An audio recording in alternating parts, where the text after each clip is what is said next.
Afternoon, everyone. In this video, we're going to do sort of I want to call it a case study or just a look at kind of the thought process that might go into maybe a turn deployment and turn one strategy. Um, what I don't want is, there's a lot of great articles out there about turn one shenanigans. X-Men have a lot. The Vodka has done a lot of good articles on that. Stealing somebody's back F with like Angela and safely doing it, or some Wakanda bullshit where you get ASM to steal somebody's hammer. This is not like that kind of video. I'm not here to give you some secret sauce weird combination to, you know, steal somebody's shit. There's a couple things out there you can do things with Thanos where he grabs like 3 cubes if he has like one of the two of this specific gem. That's not the jank I'm talking about here. I think this is more fundamental conversation. Things to think about. I did a video on important uh, measurements, and this might have some repeat there because it's just good to know some of these things. Um, but we're gonna do a very specific, setup, and just take you through some of the turn one stuff I might think about. Now it's always gonna be enemy specific. It's always going to be crisis specific.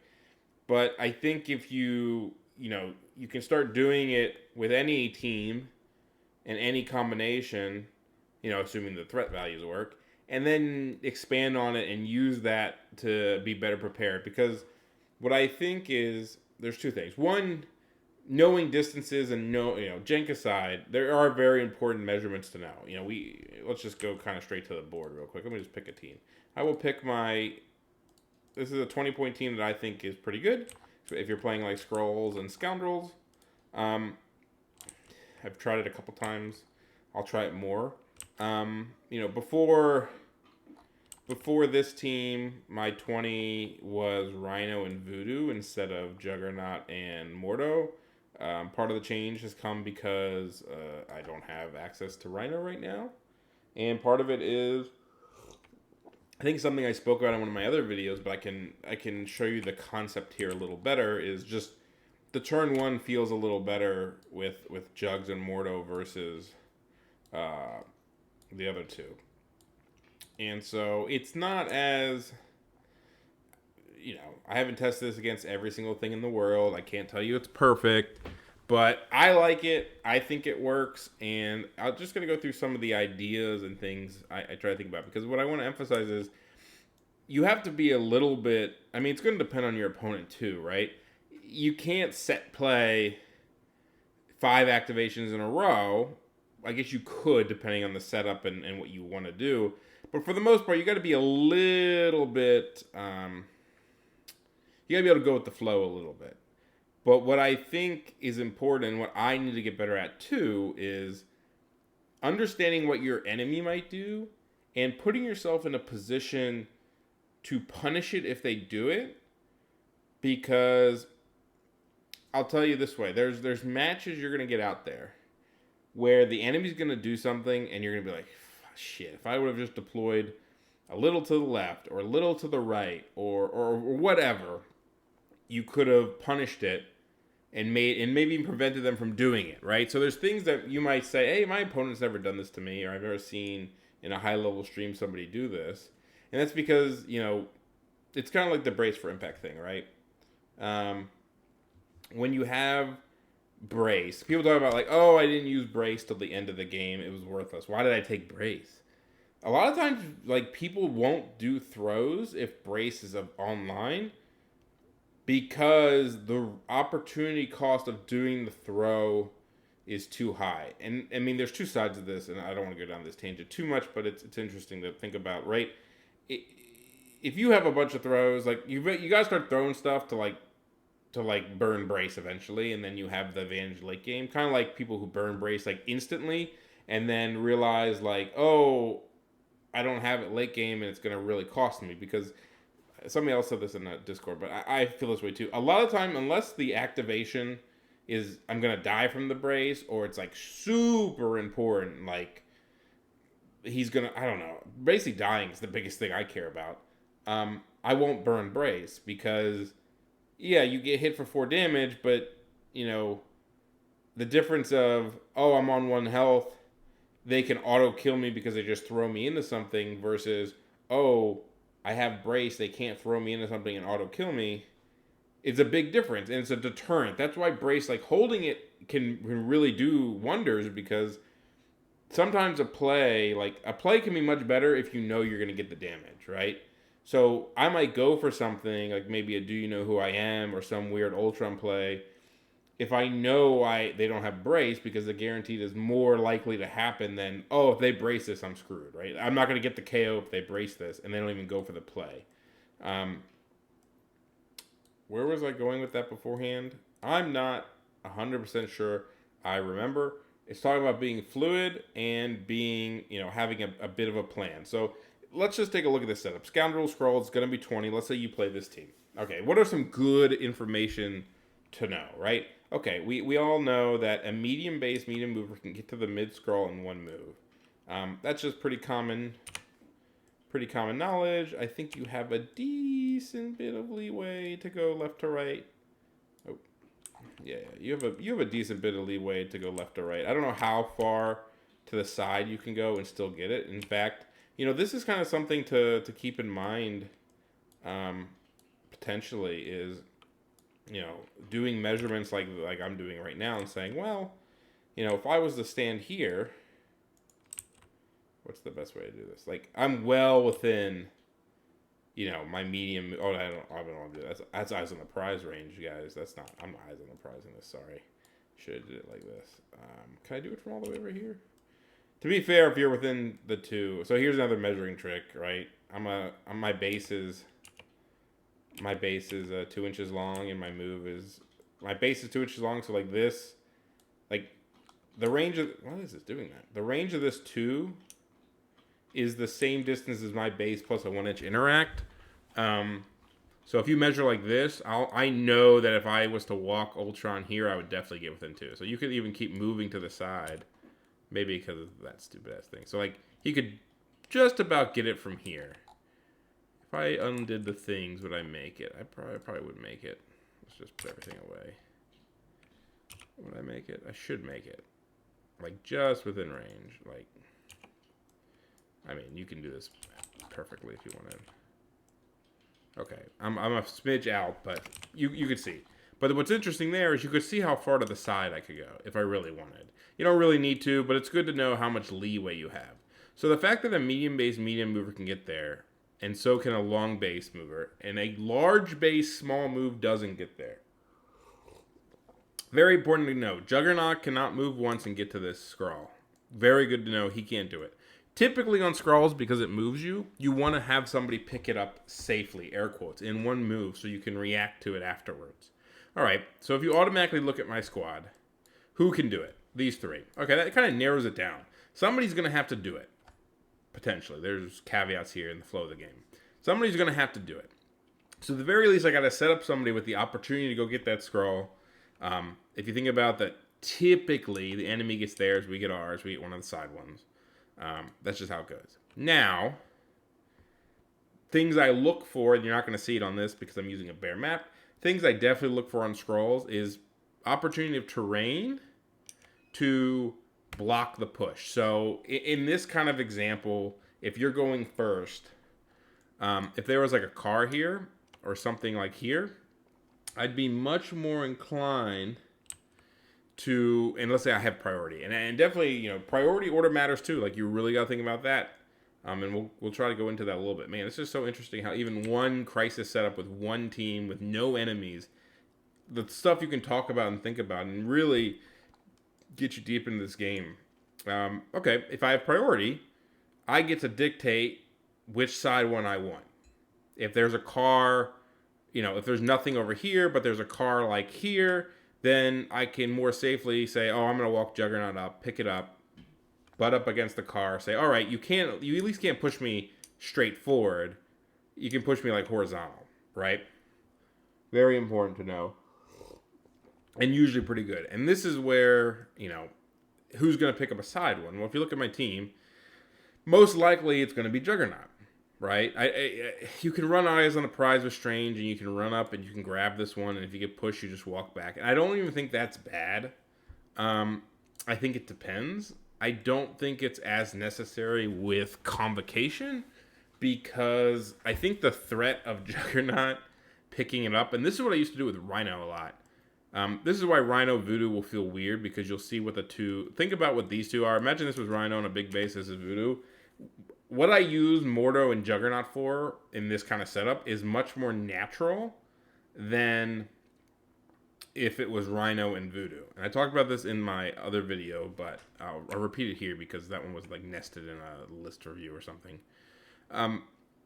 So Juggernaut picks one up. It could be Rhino 2, assuming there's terrain or something. Who cares? I mean, who really cares? Let's say you get stuck here. There's things that can hit the midline, right? We know this. But it's Juggernaut. He's 8 health. He has damage reduction. Like, if you attack him, he can just bump back. And now he's in cover, and he's safe back here. And he's on the point, which is another thing. Or he's big enough base, depending on what happens, he could bump here. I've had opponents, I didn't have the terrain piece, or they push me like here, and they attack me, and instead of bumping back, I just bump on their terrain piece, right? Because I'm 5 wide. There's a lot of people who go 6 wide on 20, which is pretty common, and having the advantage of priority can be really big. Another thing, this is why I've talked about these kind of teams where it has 3 very strong pieces with priority. Ultron, Juggernaut, Strange. They're all very good at going last because they all have displacement and movement, except for Ultron. He can move other people and stuff like that. But, Strange is very mobile. He can get to different points. He can get people off of him. Juggernaut, the same thing. But they're also very good at going first. Ultron can do a ton of damage. Juggernaut can easily finish people off. If they're on, 1 health, he can walk and guarantee kills. Strange can obviously do some crazy things if he goes early. And so there's this interesting thing I like there where it's not like I have 5 mediocre activations. It's very much like anyone could go first. If you want to pass with an activation and do something that might be useful, you could always double heal with Wong. If somebody's in a threat, you just do them first. Anyway, that's not the point. The point is Juggernaut can pick up that side scroll. No, I need to do this again. So he's, in most situations, my go-to side scroll guy, right? So that's a play I like to leave open. Okay. So when I think about Wong, for example, I always think about Wong as probably doing one of 2 things. He's either going to walk and heal or he's going to walk and give power 90% of the time, right? And so if you deploy straight in the middle, which he wouldn't do, I actually haven't measured this, but I'm pretty sure it doesn't work. So you can see he won't make it, right? I want to make sure when I deploy my Wong, he's probably somewhere in this vicinity or this vicinity going to one side. I'd like to get him right on the inside of the scoundrel because then he can heal and stuff, affect people over here. So that's something I look for. His is pretty basic. Depending on what you do with Ultron or something, I think it allows a couple things. One, you can kind of pair him with Strange. He's always a good pair early on with Strange. If you give Strange a power, Strange can teleport up and start attacking people. You could, or save it for later, you could give Ultron a power if you wanted to move. Though, in the way I play this particular setup, I probably wouldn't be giving Ultron a power early. I think what I would do is potentially set up for a heal on Ultron. So something Defenders players have done to me, because they run long a lot. First off, I think giving power to somebody turn 1 is very strong. I also find sometimes it's it maybe makes you do something you don't want to do, depending on the crisis setup. Sure, Strange can double walk to an enemy F and teleport somebody off, which actually I've never really done much. I'm more likely to maybe walk, teleport onto theirs, and then attack them, depending if it's a weenie or not. But sometimes just holding the power on Strange, he's going to have 6 power if he does nothing turn 1. He's ready to go turn 2. Healing might be better in holding the Wong activation. So this is where it comes in the flow of the game. You have options and you want to set up to best succeed. Another thing to kind of note here is with Juggernaut, you don't need to be directly across from it, right? If you have priority, you get to pick which one you're going to get. So you can just deploy him across knowing you're just going to double walk and pick it up at first activation. You can hold him in deployment order matters where you know, if he's going to pick up one of the two and you don't really care which side he's on, you can kind of sit there and wait and see what they do, right? See if they put something on, see if they make a mistake and maybe put something that can't punish him or something you want to be across from on one side. Like, for example, like if I was deploying this, I would probably always put like something like this. Like I would probably do Ultron like here, Mordo like here, and the drones like here, right? I think this doesn't give anything away, and it doesn't, there's nothing wrong with this setup. Now, why do I think this is, what am I thinking about with putting these three here? The main thing is somebody's going to have to pick up this one. It's going to be Ultron or it's going to be Mordo, and I don't really like to do it with Strange because you pick it up, you get pushed, you have to walk somewhere, and you basically do an activation on a 5 threat that you could have done on a 3 threat in Mordo, right? And so, again, think about the terrain. You need to be forward thinking a little bit. As far as like Wong is going to get to one of these back points, this one or this one, right?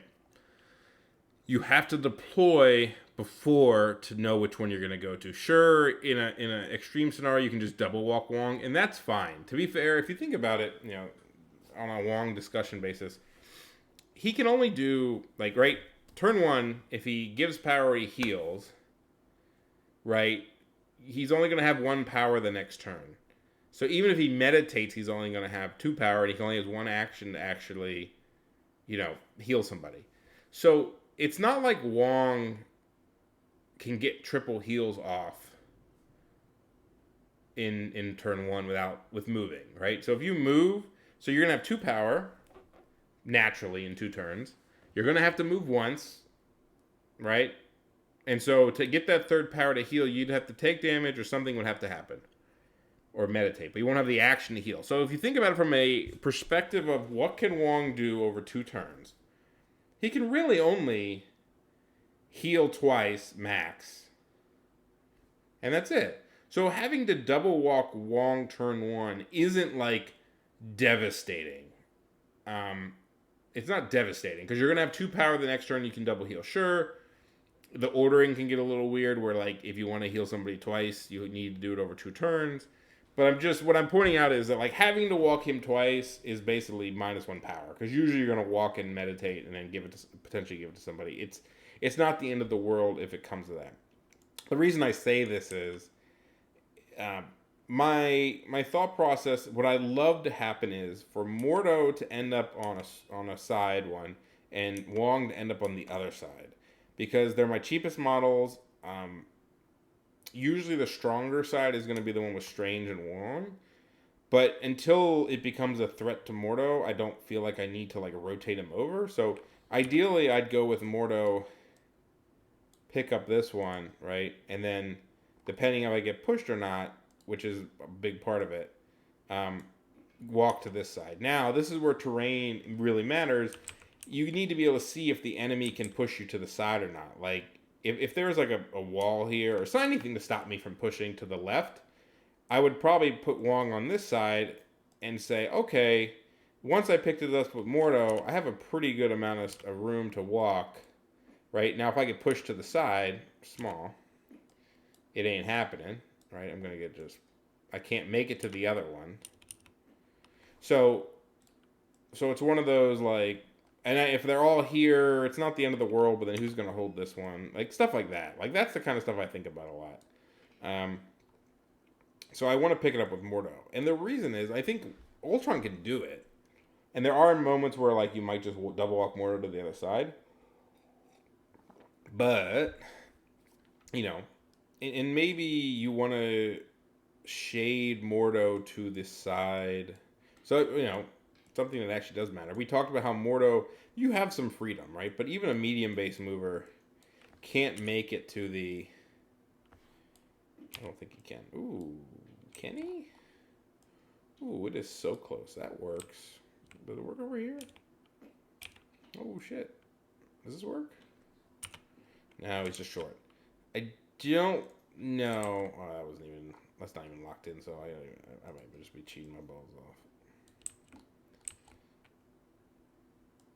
Yeah, like I think he's not gonna. He'd have to be like. Oh, I think there's no way. If you're in the middle, you won't make it to either. So you have to pick one. I think you shade him to the side you want him to be on. Okay, man, this is getting even for me deep. I think about these things, but like I don't think about it as much as like this is where it comes to. You could do this same plan, and you could set up slightly differently and not give yourself the options I'm speaking about here. So let's just make the assumption that Jugs is going to go for this one. You can put him right here if you want. And you want Wong and Strange to go on this side. Why is this setup potentially a good one? Obviously, you're going to react to your opponent a little. Okay, what options did I give myself? Okay, I can give this one with Ultron or Mordo if I want. Mordo is shaded to the right side so that he can, if something happens to this one, he can just walk here and meditate. Why is that important? It's important because in this setup, the enemy might take this one if you don't have priority, for example. And this is why like Mordo's job could change depending on priority. If the enemy takes this one, and depends if they, and again, if they have a safe grab or not, you have to like think about this. Something to think about too, depending on how many deployments they have and priority. If they only have one eyes on the prize user, they might have to decide before your Juggernaut goes down which side that person's on, and you can choose to go to the other side, and if they do it unsafely. And the reason this kind of matters is, all right, okay, turn one, maybe I pick up this one. There's times where my turn one play is to pick up theirs, right? And so if you think about it, I do it with Ultron all the time because it causes a little bit of confusion. Confusion is the wrong word. It causes a little bit of like, oh shit, things are going, right? So you just have to measure here, make sure your drones are right over the one, right? And then you just walk Ultron straight up to behind them and say, okay, because of the tangent, I'm right behind them. The only push angles are to the left and to the right. Or backwards. And depending on terrain, like if there's something here, you could like offset these guys and make it so like the Ultron can't go backwards. And so usually they might push you backwards. It's okay. It's whatever. Like maybe you have to walk the next turn. But the fact is you've just grabbed their scroll and they now need to do something about it, like grabbing your back scroll. And that is not always fun. Because most people don't have a safe way to do it. And if they get pushed, they could just be super screwed. Like to pick up this scroll, if Ultron doesn't move, they need to come like right here. And depending on your team, like you could just annihilate them for doing so. Like if Jugs is standing right here. In fact, I could see this being an opening play over the Jugs play. Because now you got to think about it. Depending on where he goes, you're in a pretty good spot to do whatever it is you want to do, right? And yeah, if there's a piece of terrain to block you from going forward, I might put the grunts behind you to block you from going backwards. And what's also nice is, even if they want to attack you on the midline, this is where I talk about Wong coming in. If you hold his activation, you could bump like to here, and then Wong could walk here and be in 3 to heal. So, you know, where you put Wong and stuff is very important. So that's a play I like to do. And then the backup play of Mordo getting this one is still available. Because if they start diving the side ones, which are usually not as good to get, depending if they have safe grabs or not, because you could either be pushed into Oblivion or pushed in front of Jugs, or you might not have 2 safe grabs, so now you're risking being in front of Strange and being in front of Juggernaut. And then if Mordo just goes and grabs this one, you know, I feel like as the Wizard player, I'm in a pretty good spot. This is another reason why I kind of like the Jugs Ultron combo is, let's say Jugs just walked up, right, and picked up this one, and then got pushed to here. Just whatever, right? And they're looking at a couple models that can attack him. If you do this with Ultron, like, they're not going to have enough models to punish both of these two guys. Not with Bump, not with Reduction, not with Age of Ultron, not with the Scoundrels, and not with the potential of, like, Jugs could bump onto your own Scoundrel, and then if he had the power, do you know who I am, and throw you off. Or throw you back at my own team. Probably not if this setup, but, like it's scary. It's not... I've had enough bills take my fucking cube or spider infected in Hellfire to know that like you can't waste a ton of actions attacking him. You have to still do your scenario because if you don't get him, he could just walk away and waste so much time. The same here. You really don't want to give either of these guys power. They're both very hard to kill early on, especially since most likely you're not going to be able to double tap them with anybody because of bump and just where you are in range purposes. Almost nobody could double tap these guys to start. And then just the bump potential, especially if this is happening, I probably have priority, and then I'm just going to like either, I did this once, and the guy knocked me around. He had like Hulk and stuff, so he did a good bit of damage to Juggernaut. But I had priority and a bunch of power, and I just like walked, slid like back here, and I'm like, okay. I was up on points because because he went at me, I got to grab these three. I think he unsafely did one of them, and I killed him with Strange.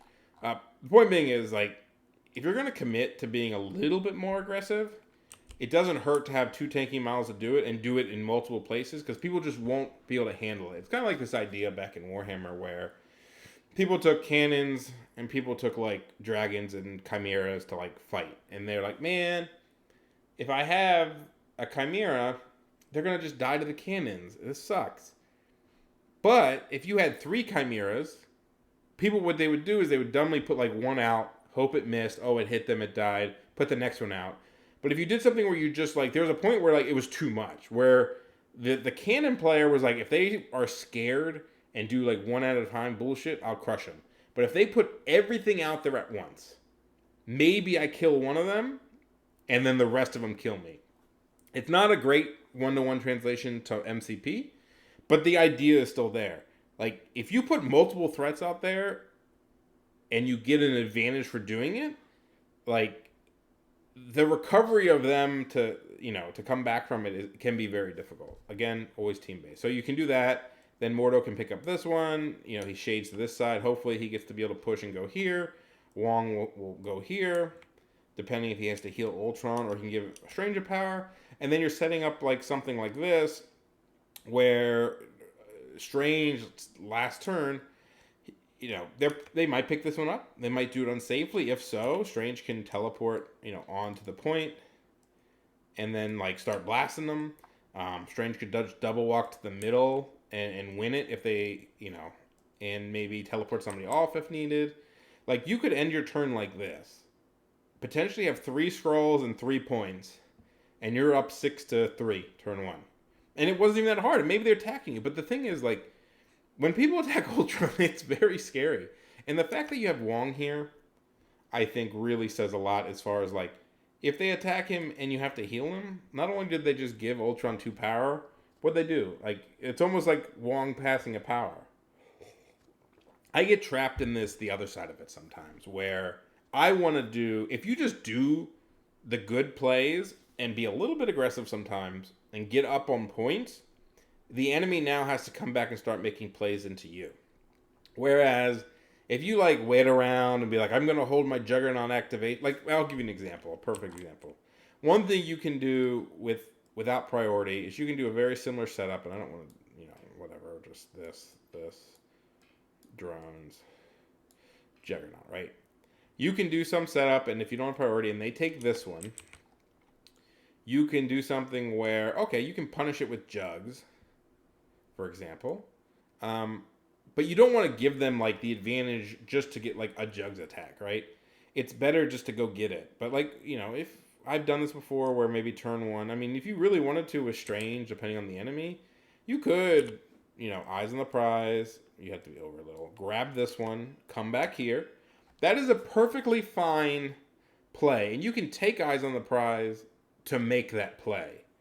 I think card-wise, it would be a bit annoying. It really depends, like, because you're taking Do You Know Who I Am, Ironbound Books, Sack, Brace, so you really have 1 card left, and it's probably Age of Ultron. But if you're against, like, Webs or somebody who might not kill it, and this is a pretty fast-scoring game at 9 points, you might not need Age of Ultron for that. And you could probably take eyes on the prize. But you could make it where I'm going to eyes on this one, or, you don't have to use eyes. So, for example, right, you could, depending on the enemy setup, if you had priority, choose to go with Juggernaut first because maybe they don't have a safe grab over here. And now, instead of Eyes on a Prize, even though you don't get value from it, you could say, oh, well, Strange is going to have a chance to teleport and double tap whoever goes and gets it. But what I was talking about with Juggernaut is there's a combo, and maybe this isn't the best setup to where it really messes with people, but, he can punish some things really nicely by, walking. If Mordo goes, again, this is dependent if Mordo, maybe they grab their middle one. Maybe they don't. Maybe Ultron goes. I mean, you can always do a safer play. If you feel like you're going to get blown up if Ultron does this, you can just walk Ultron here, pick up this one. If you get pushed, just sit him right here. Be ready for next turn. Maybe put your grunts behind or something like that to stop throws. And then you could just say, listen, I'm just going to walk Mordo here. I'm going to meditate. Now I'm going to be on 3 power. And, if they unsafely grab this one, or even if they don't get pushed, you can walk with Jugs. You can body slide with Jugs, or whatever it's called. If you deployed them probably a little bit more to the left, you could make it so that no matter what, you get to hit them with your slide. I'm pretty sure if you were dead on, if you're dead on, you would never miss it, but I don't think. I want to go like here, because then if they pick it up here, you could go. It's still on. I wish they need a hotkey for this. Oh my god, this needs to be a hotkey. I want to be able to push this button with a hotkey. You go here. You could slide into them. Yeah, you're definitely going to make it. And then with Mordo, you can do a 10 dice builder into them with a push. So they could be like out here, potentially dead. That's just one of the punishing plays and one of the combos of these two that I think is really nice. Yeah. But Strange could, to furthermore what I was talking about before, depending on how many models they have, you get this one, you get this one, you get this one with Jugs. He ends up here, Wong ends up here. Strange is sitting here on 4 power, right? Depending on the setup, like if you have an activation, again, if they have last activation, they have last activation. But you could like double walk Strange, across the board and make it to here. And teleport somebody off if you wanted. Like, you can cause a ruckus early on pretty easily. And the one thing that's kind of nice about, Strange and Juggernaut is with Bump and with their mobility, assuming they just don't get wrecked and killed, Strange, if he somehow had a scroll or something, he could easily, like, just walk, teleport himself back, get somebody out of there. Again, I told you Jugs can get, pretty far with a bunch of body slides, or whatever it's called. Unstoppable, whatever. Even with just that many, 2 walks in a body and a slide, he can get to this one from all the way over here. So you can definitely rotate around and make it hard to come into you if you get up early. So yeah, like. Again, I'm shadowboxing, right? There's no terrain, there's no enemy. It's going to be very dependent on who you're against. But there are things to be said about deployment order. Things now. What did it matter? In this, I would deploy Ultron first. Who cares? He's going to the middle. Who cares if they know it? Like, if your best play is to put somebody in a certain location, like Ultron in the middle of the board, just do it. Because if it's better to most of the time, this is always caveated. I probably say too many. Like, I think people take everything too literally, and then they come at me with like, oh, but what about this situation? There's always situations. But if Ultron's gonna take one of the 2 middle ones, and walk to the middle, just put him there. You don't need to hide the Ultron activation.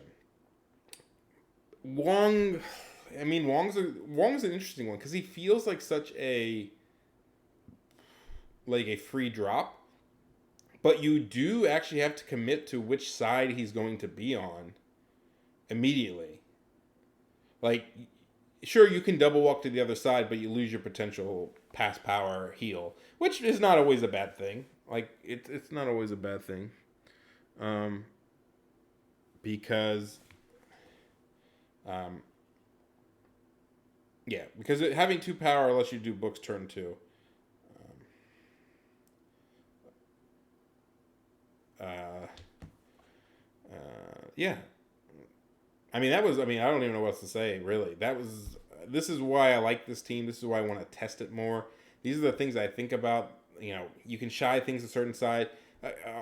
Maybe I'll end with this conversation when it comes to like medium base movers and stuff. Like Strange, the difference between Strange like here and Strange here is here he can't get to this point in 2 moves, and here he can. And so I didn't do a ton of like very specific knowing ranges one. I'll have to do another video. This one's already getting very long.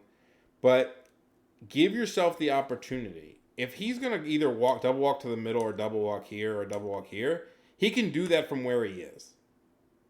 He can also do all that except get to here from being like over this side. So why not give yourself the option and just stand in the place that gives you more? People do this a lot, right? Like I told you, a medium base range 3 can hit somebody picking up this scroll unsafely, whether they move or not, right? If a medium move plus a 3 reaches just behind the 1 inch mark, wherever it is. But it doesn't if you put them here. And if the enemy knows this, they can just walk back here and be out of range and you don't get the threat anymore. And it could be the difference between a model like Logan, which I'm not using in this case, a model like Logan getting to get a free attack on somebody on a D, or having to double walk and be lame, right? So it's not about turn 1 tricks. It's about setting up for the most possibilities and adapting as people do things and understanding that, you know, there is a set responsibility models can have turn 1. You don't want to go down 2 to 6 turn 1 if you can prevent it, and bad deployment can do it. But also like team roster building. I think Scrolls is a big one. But think about when you're on a map like this, or when you're on a D map, who is going to do what, right? That's I don't know who is going to do what job, right? If you're on a D, Wong is great for sitting in the back. So don't deploy somebody that like is going to have to go back there. That's why things like Scrolls on a D can feel kind of bad, because like you go grab a Scroll with Mordo if you run this team, and then you're like, man, but I don't want to walk him back to the back. But maybe it's probably good in that case, so it doesn't matter. Yeah, there's just a lot of options like that. Think about where people are going to go, who's going to do what job, who can rotate, who needs to be in a center plan. This was just one example. I could talk about things like hammers. You could do hammer scoundrels 18. Think about like what's the shape when you're making teams. I'll put it this way: when I make teams, I think about the threat level, think about the enemy, think about the shapes, and you think about who's going to do what job, and are there any advantages I can take. If this was paranoia, right, and it was 20. A large base guy like Jugs can pick up the paranoia that's here and be on this point. That's a thing to note, because that's a point advantage you could have early on, because you get to contest the point and pick up a paranoia, and Jugs can ignore the damage if he does it first, right? So that's like a 3-for-1. Ignore the damage, go there, and get the point, because most people aren't diving the back scoundrel. Now they might, and you got to be able to punish them, but these are the things I think about. Thanks for listening.